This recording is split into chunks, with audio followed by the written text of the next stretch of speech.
Hello, IGC co-creators. Lila here in West Seattle in the beautiful state of Washington with Rose. Hello. Hello.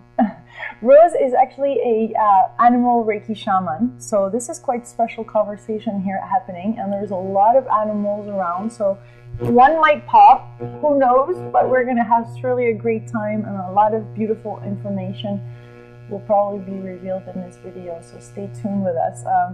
Rose is the author of Tales of a Healer and has some wonderful stories and information in this book that hopefully you'll share with us today.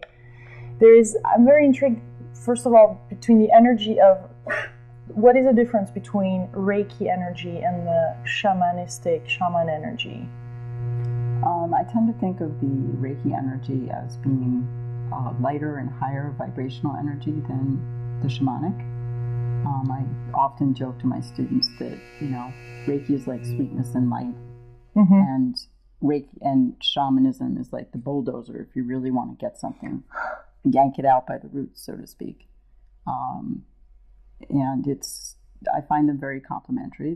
They go well together in healing sessions. I kind of use the Reiki to, I guess you could say, access the higher self and smooth off the rough edges of the shamanism so it's not quite so intense for the client, whether they're a person or animal. So which do you prefer best working with, animals or humans? Or is that a combination of both when you work with them? You found that both need some healing? That's a great question, really, because when I first started out in healing work, I was passionate about doing Reiki with animals and for animals. And my first client was a collie and a young woman, and the collie was very elderly. And I tell my students that I believe that I actually went to university with those clients, because the woman brought the dog because he was her nearest and dearest friend and companion, and her sole means of support, shall we say, emotional support at a difficult time in her life. And the dog she said he has trouble walking, but when she brought him and carried the dog in, he literally couldn't walk. And as I worked with them over weeks and got to know her better and worked with the dog, and we were just like sustaining him, but there wasn't anything, no great big huge shifts. He was very, very old. And so I had to ask, what's really going on here? And the messages that I got from her, the information I got shamanically as well as otherwise, was basically that I needed to work with her because the dog couldn't leave until he knew that she was going to be okay without him. And she had some issues that would have gotten in the way. So Spirit told me to offer her a session, which I did at the same time when they were both there. And she had a big shift, and a little more time went by, and I got some more information, and now it was time for me to tell her that she had to let him go. And I couldn't do it. That was my very first client, and that was just too much. So I found another practitioner who had more experience, and I sent her for a second opinion. But the shifts and changes that I saw in that relationship between them, the dog actually brought her to me, not the other way around. And so I found that in subsequent sessions over the years, as I've grown to understand this better, our animals are actually guiding us if we listen to them. And they really want to help us, and they will help us up to and including, how they pass. And they look, watch over us for a little while after they're in spirit. I can't tell you how many people that, that have ended up in Reiki class because basically their animal had a presenting issue, and, they would kind of indicate to me, hey, we really need them to, shift, spiritually and emotionally, and be able to heal themselves. So would you say that animals are guides here for us in this lifetime? What is their role really then? Well, they're here as individuals just as we are. They have their own spiritual paths as well. I mean, they're not here just for us. But they get what we've forgotten, which is that we're all connected and we're all in this together.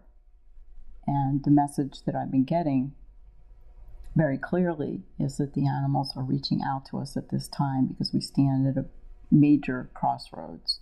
Matter of fact, we're, maybe a little past those crossroads. We went a bit far. Yes. We've forgotten who we are, and we've forgotten our connection to this world and to each other.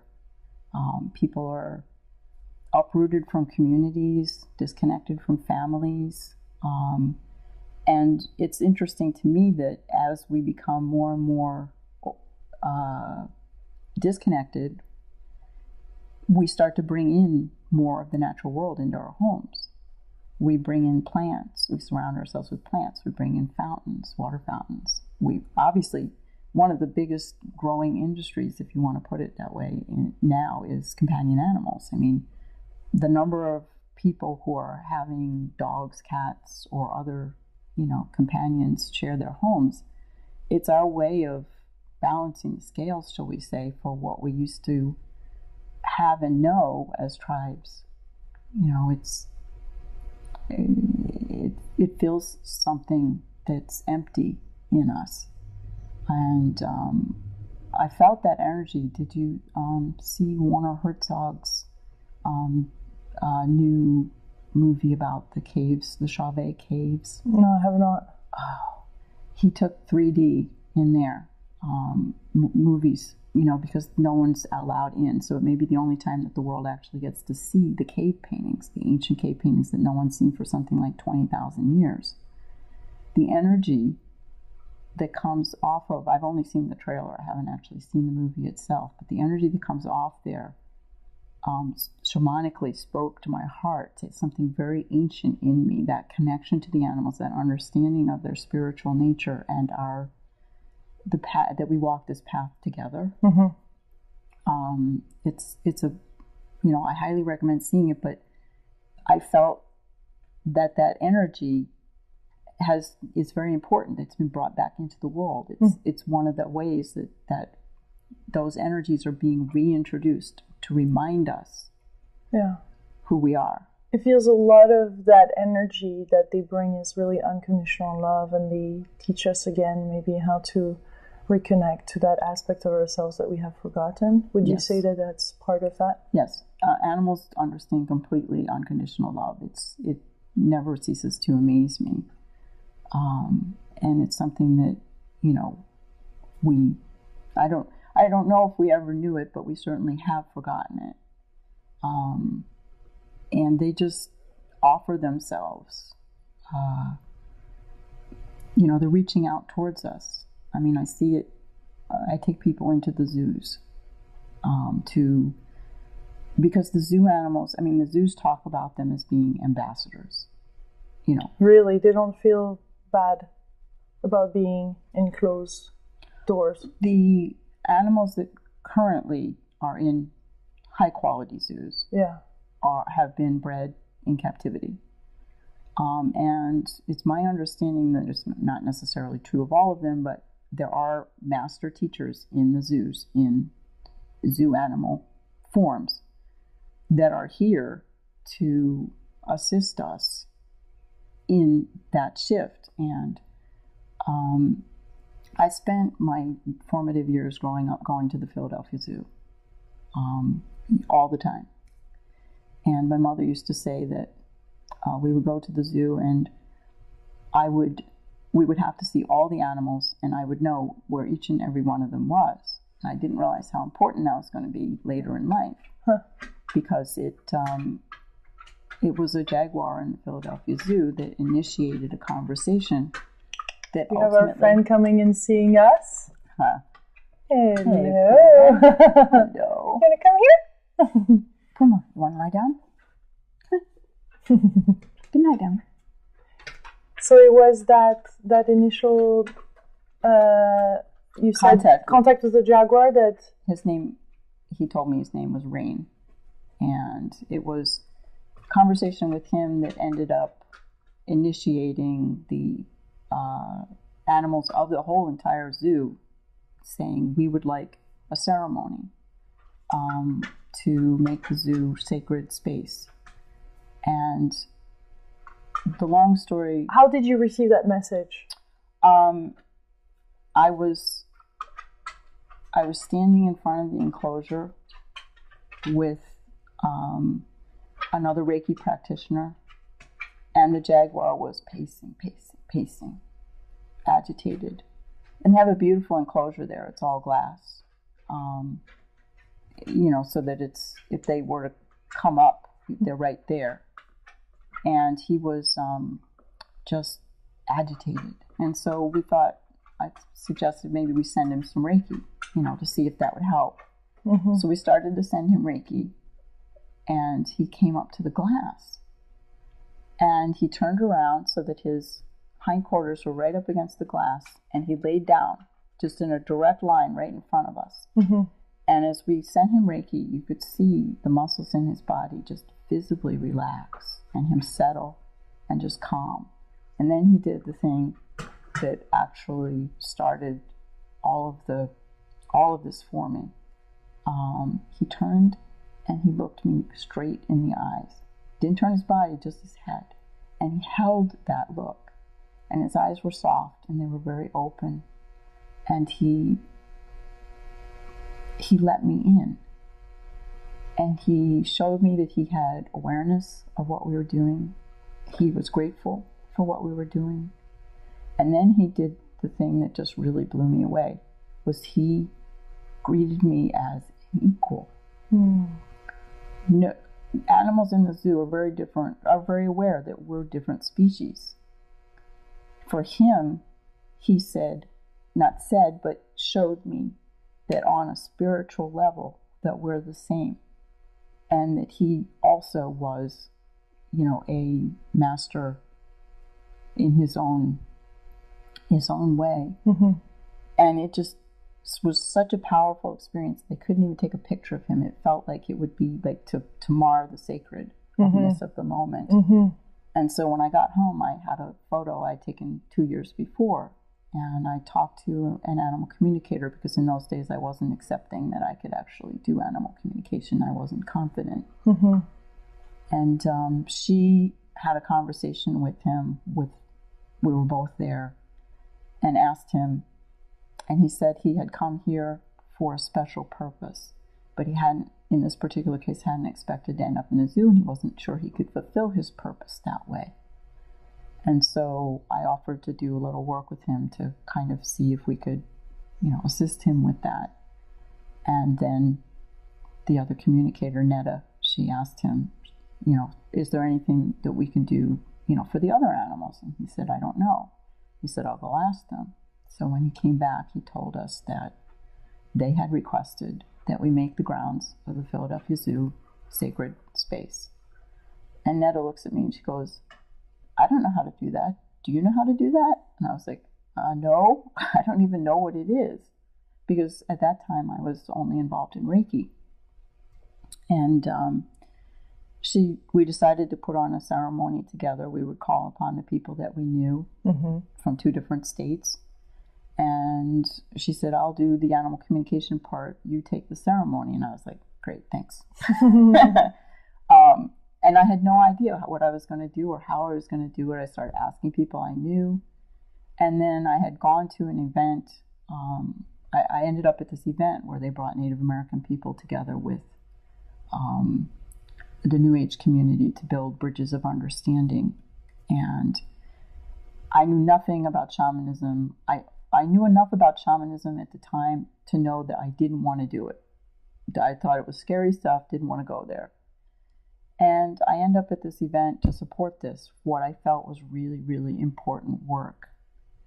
And while I was there, they had 3 of the top shamanic well-known people that were offering workshops, and I had no idea who they were. All of them from South America. And they had a billboard, of all the different events that you could go to, the connections to mm-hmm. see these different people. And I thought I was going to take the workshop on trees, and I looked at the list of events, and I knew that I was not taking the workshop on trees, that the universe had signed me up for this course in shamanism, sorcery, and black magic. And I was like, what? I'm a Reiki master. What are you guys doing to me? But I went, and I had phenomenal, incredible experiences, and ended up going, I need training. All of a sudden, things fell into place, and it was actually a stone from someone's mesa who told me, basically held up a mirror to me and said, in essence, you know, this is the work you've been doing all along. You're in denial. And I was like, oh, great. So I realized I had to study shamanism, and ended up in the training, which started in 3 weeks. And it was at that training, which was 1 week before the ceremony was scheduled for the zoo animals. That weekend, I learned how to do fire ceremony. And so I knew how to do the ceremony. The universe, obviously had a plan. I was clueless. So we ended up having the ceremony, and we had exactly the numbers of people that had been predicted that we needed to do it. And it was a phenomenal experience, up to and including the weather. How did the animals respond to that ceremony? We held the ceremony in Massachusetts. And here's where it gets kind of interesting, because I didn't know, neither Netta nor I knew, that there had been something that had happened at the zoo. I believe it was about 2 years prior. There had been a fire at the zoo that had killed all of the primates in the primate house on Christmas Eve. And how we found out about this was Netta wrote in her newsletter about our event and how it went. And somehow it made its way up to Maine, into the hands of this artist who had heard the announcement on the radio about the fire at the zoo and felt compelled to talk to all the keepers and to create paintings of each and every one of the primates who had died in that fire. And she had spent, I don't know how long, creating these paintings. And she didn't know what to do with them, so she took them to a Native American Grandmothers Council. And they sat with them, and they came back and they said, the animals would like the paintings to go back to the city where the people have known and loved them, to be on exhibit there for a little while so that they may spend that time with them again. And then they would like to have those paintings go to each animal's respective country of origin, and there have the paintings be buried. She managed to get funding for this. She set the whole thing up, and she was contacting us because she had found out about the ceremony that we had done and invited us to the event in Philadelphia, and I was able to go. And when I walked into this exhibit, which was held in Independence Hall, which is across from Independence Mall, which is across from Independence Hall, it has a roof but columns, so it's open air, and the paintings were spread out throughout this. And when I walked in, all of a sudden I realized I knew all of these animals because I had gone to the zoo for so many years. They were like family, and she captured their likenesses in the paintings. Not more than that, the spirits of the animals were actually there. Powerful, powerful experience. And as I was talking to her, and the paintings were beautiful, by the way, and she does have photos of them, and she does have a website. But we standing there talking, and all of a sudden her friends go, "Oh my God, look, look, look." And I look, and 6 feet from me at eye level, flying through the paintings, is an actual physical red-tailed hawk. And when I told this to Eagle Mother, who was someone who had participated in the original ceremony that we had done, she said, "Well, don't you know what red-tailed hawk stands for in Native American, meaning?" And I said, "No," because I didn't know anything then. And she said, "It stands for fire." So we were brought together, all of us playing our different roles. And I did on that same trip go back to the zoo to visit the animals and to see what the energy was like.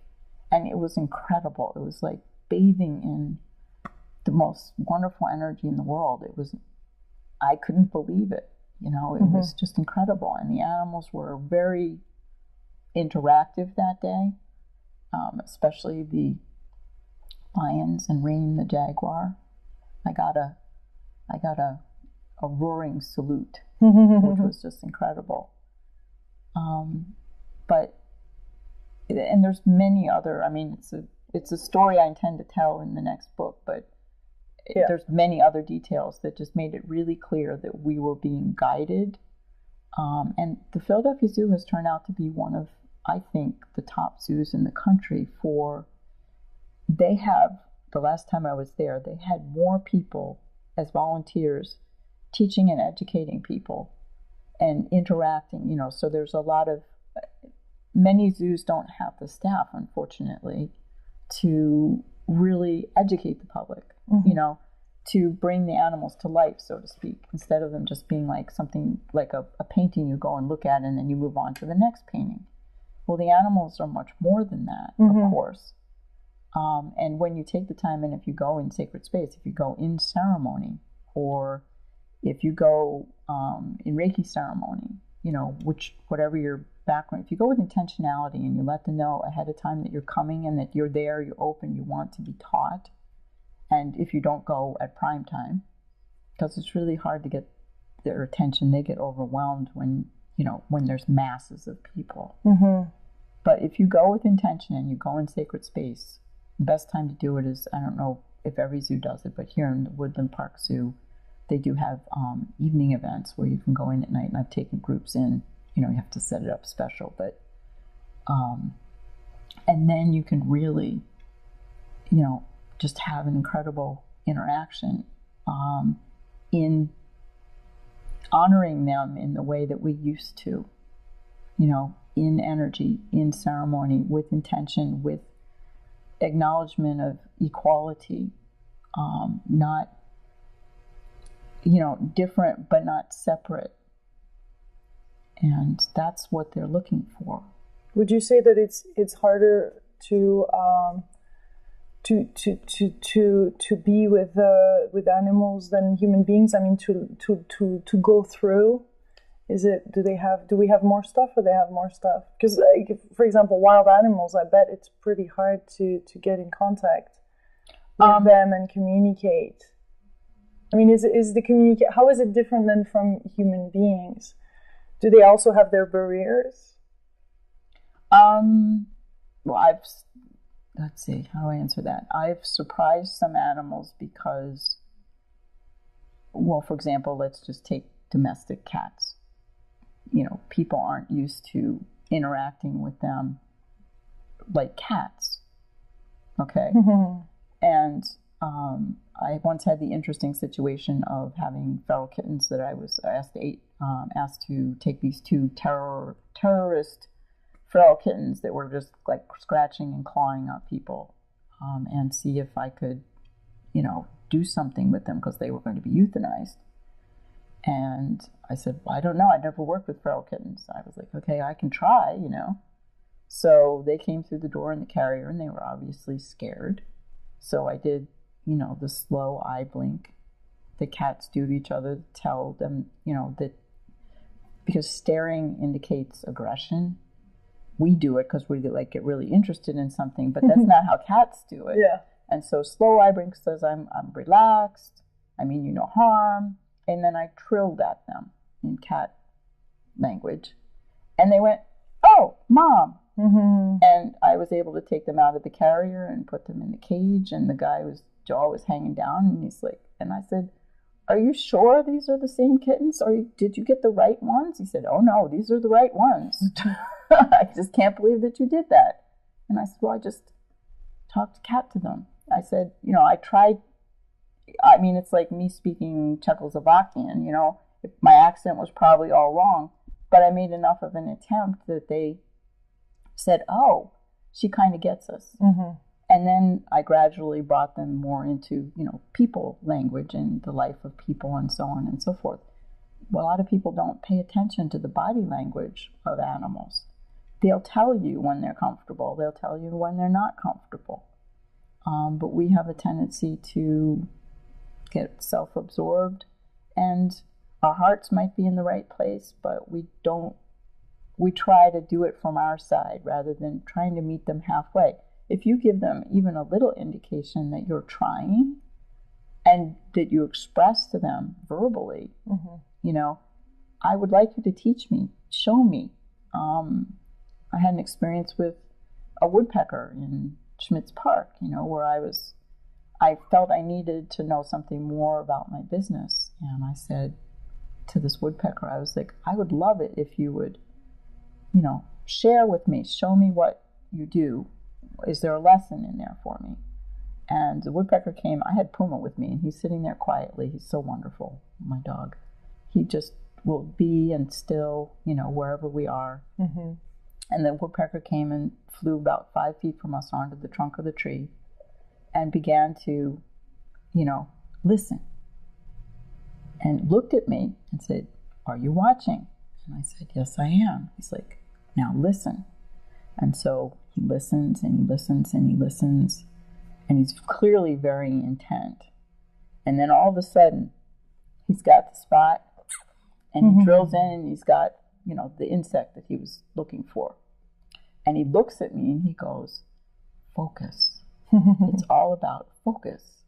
And I thought, oh, well, that would explain why I've been having trouble getting things accomplished, because I'm all over the place. And it was the perfect lesson. But you have to ask, and you have to listen with your heart, not your head. And that's what a lot of people find difficult to do. If that's the barrier, I guess you could say, that people have. They don't trust themselves. And so that's why our companion animals, they're kind of like the bridge to the wild animals, whereas the zoo animals are another bridge to the wild animals. And so when I work in ceremony shamanically, what they've been guiding me to do, because in shamanism you work things through the 4 levels. You work it through consensual reality, you work it through symbolism, myth, and energetic. And so if you work something through all 4 levels, that's when you really have shift and change take place. And so in the ceremonies, like with the zoo animals, first of all, the zoo officials call them ambassadors. They are ambassadors for the wild animals. They are a part of the conservation effort. And they're why we care about it, because those are what we most of us as urban dwellers experience. And so when we work it shamanically, they then become a conduit, if you will, for the wild. So as we work rebuilding the bridge between the people, for example, that I bring to the zoo and the animals, as the people shift and the animals meet them, then shift takes place on both sides, which, because we're all connected, can then assist in helping shift happen worldwide. And that's the intention of the zoo work, as well as the work at Earthfire Institute that we've been doing directly with wildlife. It's the first time I've really had the opportunity to work outside, shall we say, the barriers of a cage. I mean, they're beautiful environments. The zoos try very hard, but it's still a cage. At Earthfire Institute, we've been able to experience that interaction between people and wildlife directly without cages, and with phenomenal results. Including one beautiful encounter, huh? At least one. At least one. The people that attended last year's event we all are still figuring out exactly how much shift and changed for each of us. For myself, even, I was facilitating, and I had a specific, shall we say, shamanic approach, Reiki shamanic approach. And so I expected there to be shift and change on the part of the attendees. I didn't realize I was also going to shift and change, which I discovered when I came back in the response of my animals. I've had I have a half bobcat whose name is Cougar. And Cougar has always been shy with people. It was a year before I could pet him. He's a rehab, rescue. And, you know, people could kind of say hi to him, but he would not really, he'd sniff the fingers, but he wouldn't really let people touch him. And I came back from Earthfire, and he would, prior to that, he would do face presses with me, or he would go face to face, just right up against me. And for a cat to do that, that's complete surrender, because that's leaving yourself totally vulnerable. Mm-hmm. But he wouldn't do it in front of other people. I came back from Earthfire. Not only was he now doing face presses with me, you know, in front of other people, he would do it with other people. When I shifted what, because I had done work for myself prior to the event, you know, when I shift the things I need to shift inside of me and meet fully, like with Cucumber, the Timberwolf, Mm-hmm. Other people who have attended that event are talking about a huge shift in their abilities to communicate with their own animals. They're taking that out into the world in ways that, I mean, I'm shy and retiring, and so were a lot of the other people who attended. Animal people, people who truly love animals, tend to not be quite so people-oriented. But we all shifted and changed, and they're starting to take it out into the world, each in their own way. Not big public stages, but in their communities, in their families, as people cross their path. And so they're spreading that shift and change in day-to-day life, as well as in, I know that there was an energetic shift. You know, it's the event was tied in with World Animal Day on October 4th. And so from a shamanic perspective, those are, again, more connections. So it spreads. And there's, you know, other people on World Animal Day are doing things all over the world to try to shift. And that's where we need to go. The message I got in a vision, I was attending a conference on global warming, where the scientists were basically there to talk to the public about what their research was showing on global warming and the issues. And Spirit was like, "You are attending." And I'm like, I am so not a science person. But I appreciate science. It's just not, you know, I was liberal arts. So I said, okay, I'll go and see what, you know, I can do. And I'm sitting there and I'm listening to the scientists one after another basically say what the projections are. And they're, in essence, what they were saying is that things have gone so far now that there's certain things that can't be turned around in 250,000 years. Mm-hmm. And I'm like, oh my gosh. And that's when, and the funny thing is, I'm sitting in the audience, and all of a sudden my attention is drawn to the fact that there's a painting on the wall of Chief Seattle. Now, I'm here in Seattle. I'm actually on Chief Seattle's land, is their people, is where Alki is. And they were the ones that greeted the settlers when they first came to Seattle. And Chief Seattle is also well known for his speeches about man's connection to the web and his relationship to the animals. And I didn't have a conversation with Chief Seattle, but what happened was Spirit basically used the image of Chief Seattle to have a conversation. And the conversation went something like, we have forgotten who we are, and we're too far along the path to just change things from a practical standpoint. Too much has happened. And so the piece that we have to put back in is ceremony and energetic shift. If we combine that with the practical changes that need to be made, only then can we surmount and turn things around. And Spirit goes, and you have to organize people. And I'm like, what? You want me to go up to the scientists and tell them that we need to have fire ceremony? Are you crazy? And Spirit said, you know, find a way to do it. Okay. So I'm like, all right, I'm going to do this. And I approached a couple scientist types, you know, and started talking to them. And Got one person interested. Another person was like, that sounds interesting. Went to approach, probably getting all kinds of trouble for this one, went to approach someone who was connected with the Native American tribes here. And Spirit said, basically, they're fighting amongst themselves too much. Don't waste your time. Oh, great. So I left the conference going, okay, that didn't appear to be the way, because I didn't have scientists, jumping on the bandwagon to bring this together. And that's when I was guided to speak more to the animals and to approach it from the standpoint of the people who care about the animals. And that means we all need to step out of our comfort zone, because again, people who are animal people aren't always people. But the animals are there to build the bridge with us. And they're calling to us. It's why I ended up, calling the event, Walk on the Wild Side, answering the call of the wild, because their voices, they're reaching out to us. They know that if they fail, and the extinction rate is just phenomenal at the moment, they understand the chain of life. If we have enough failure in the links in that chain, the whole chain is going.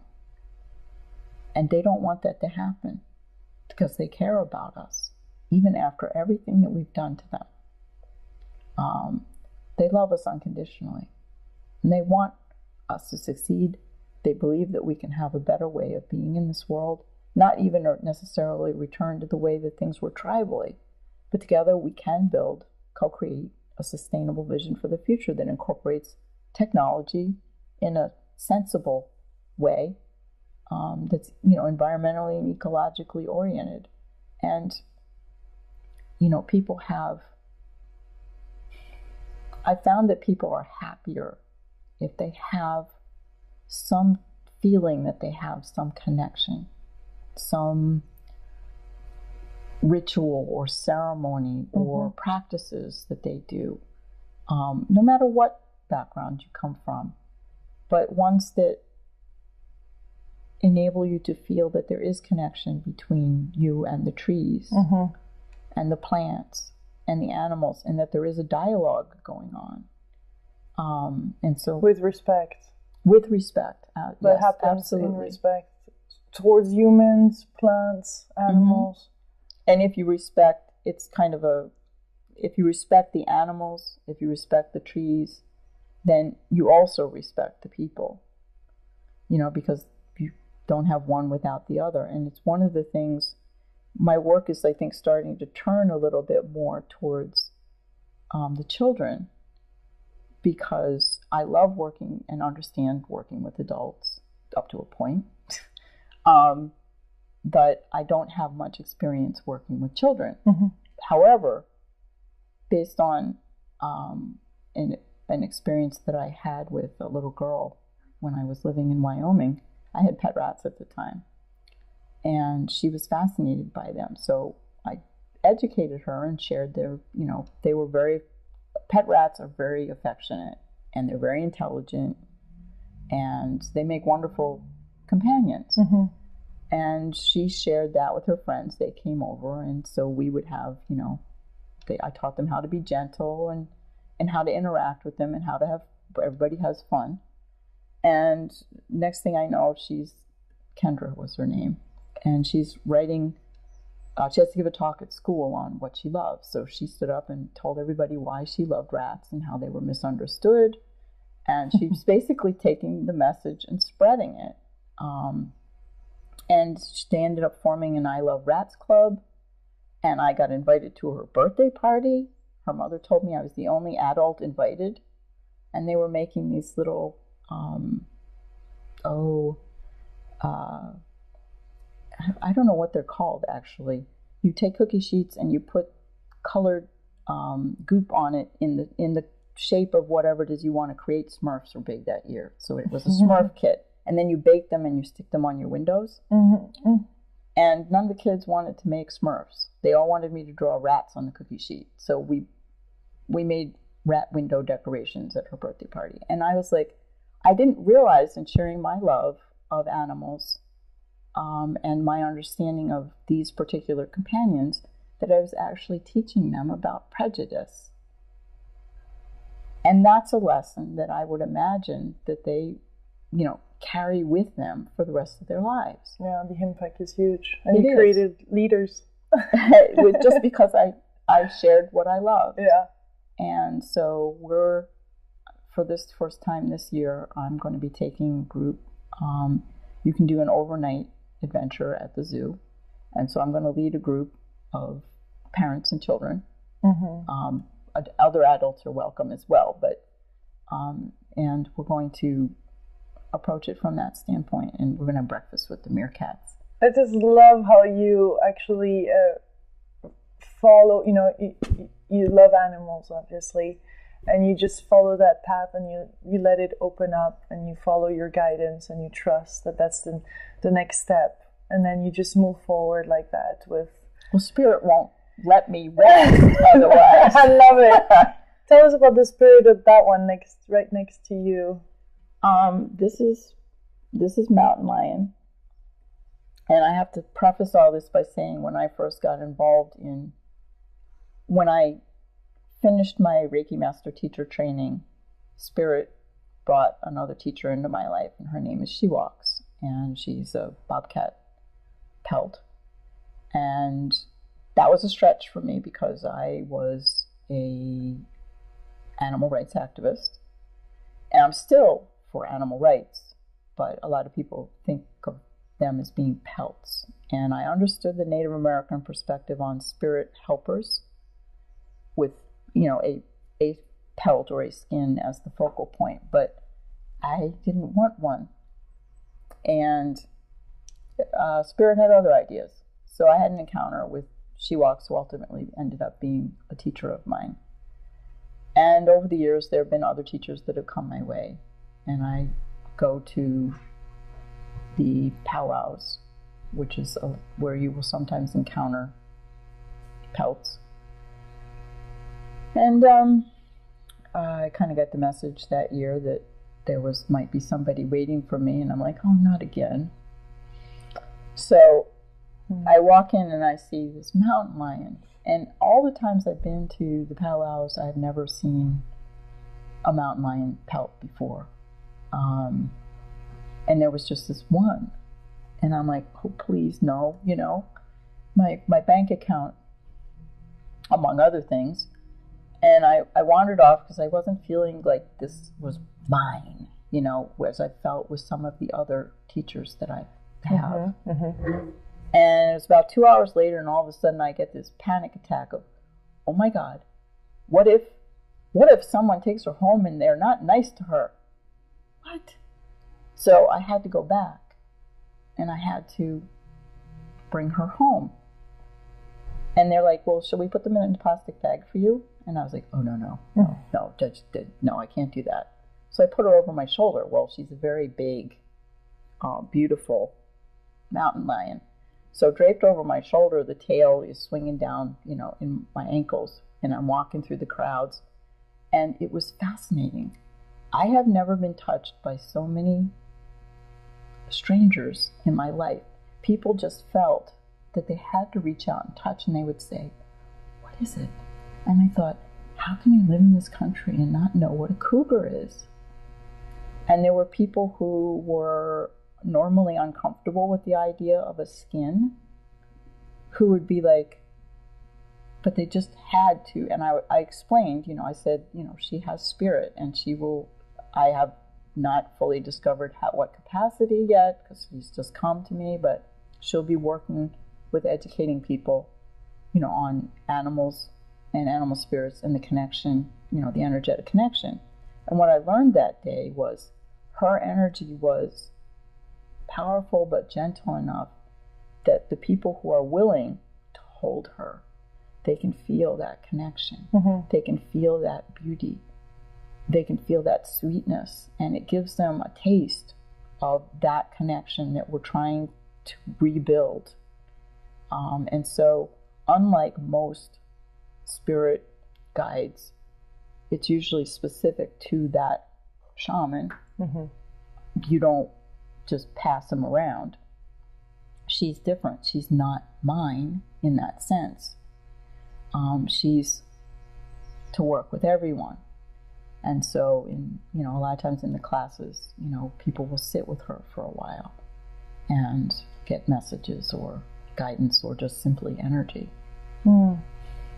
If there is one last thing that you would like to say, or call people to action to do, or if there is something that you would like to share that you haven't shared, I feel like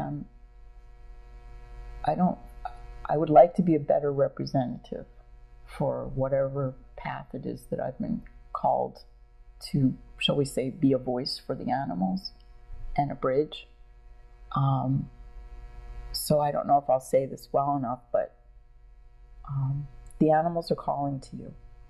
Whatever your capacity is, open your heart and listen to them. They have much they can teach, much that they want to share. Whatever your background is, whoever you are, you can bring yourself to that. You can, in your communities, for example, the National Wildlife Federation has a backyard wildlife habitat program. Build a wildlife community in your own backyard. It doesn't take much. And invite the wildlife.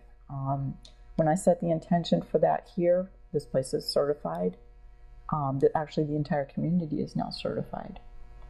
And has joined, I think, 51 others in the United States as community certified. When I set that intention, I happened to walk into the bathroom that day, and sitting 3 feet outside the window is sitting a hawk on the branch. Totally unfazed by my using the blow dryer, I might add. I took pictures, but it's when you set your intention and when you come from the heart, when that's when you open the door for the magic to happen. Mm-hmm. And you can set the intention with the animals in your household. Try to see the world through their eyes. They try really hard to meet us and understand us and try to figure out what exactly it is that we're expecting of them, wanting, needing, etc. Ask them. Ask them to show you. I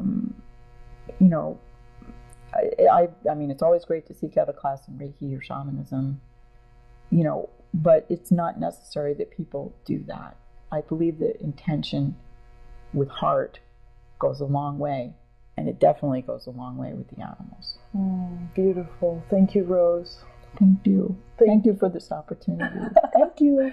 Thank you, my beautiful co-creators, for watching and sharing this video and all the blessings that it brings. Thank you. Thank you. Much juiciness. Bye.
Dog, because he was her nearest and dearest friend and companion, and her sole means of support, shall we say, emotional support at a difficult time in her life. And the dog she said he has trouble walking, but when she brought him and carried the dog in, he literally couldn't walk. And as I worked with them over weeks and got to know her better, and worked with the dog, and we were just like sustaining him, but there wasn't anything, no great big huge shifts. He was very, very old. And so I had to ask, what's really going on here? And the messages that I got from her, the information I got shamanically as well as otherwise, was basically that I needed to work with her because the dog couldn't leave until he knew that she was going to be okay without him. And she had some issues that would have gotten in the way. Mm-hmm. So Spirit told me to offer her a session, which I did at the same time when they were both there. And she had a big shift. And a little more time went by, and I got some more information that now it was time for me to tell her that she had to let him go. And I couldn't do it. That was my very first client, and that was just too much. So I found another practitioner who had more experience, and I sent her for a second opinion. Mm-hmm. But the shifts and changes that I saw in that relationship between them, the dog actually brought her to me, not the other way around. And so I found that in subsequent sessions over the years, as I've grown to understand this better, our animals are actually guiding us if we listen to them. Mm-hmm. And they really want to help us. And they will help us up to and including, how they pass. And they look, watch over us for a little while after they're in spirit. I can't tell you how many people that, that have ended up in Reiki class because basically their animal had a presenting issue, and, they would kind of indicate to me, hey, we really need them to, shift, spiritually and mm-hmm. emotionally and be able to heal themselves. So would you say that animals are guides here for us in this lifetime? What is their role really then? Well, they're here as individuals just as we are. They have their own spiritual paths as well. I mean, they're not here just for us. Mm-hmm. But they get what we've forgotten, which is that we're all connected mm-hmm. and we're all in this together. And the message that I've been getting very clearly is that the animals are reaching out to us at this time because we stand at a major crossroads. Matter of fact, we're, maybe a little past those crossroads. We went a bit far. Yes. We've forgotten who we are, mm-hmm. and we've forgotten our connection to this world and to each other. People are uprooted from communities, disconnected from family.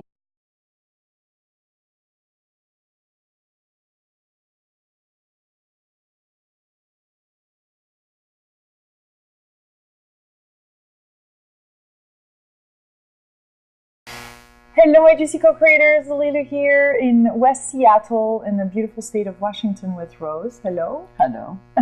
Rose is actually a animal Reiki shaman. So this is quite special conversation here happening, and there's a lot of animals around. So one might pop, who knows, but we're going to have surely a great time, and a lot of beautiful information will probably be revealed in this video. So stay tuned with us. Rose is the author of Tales of a Healer, and has some wonderful stories and information in this book that hopefully you'll share with us today. I'm very intrigued, first of all, between the energy of, what is the difference between Reiki energy and the shamanistic shaman energy?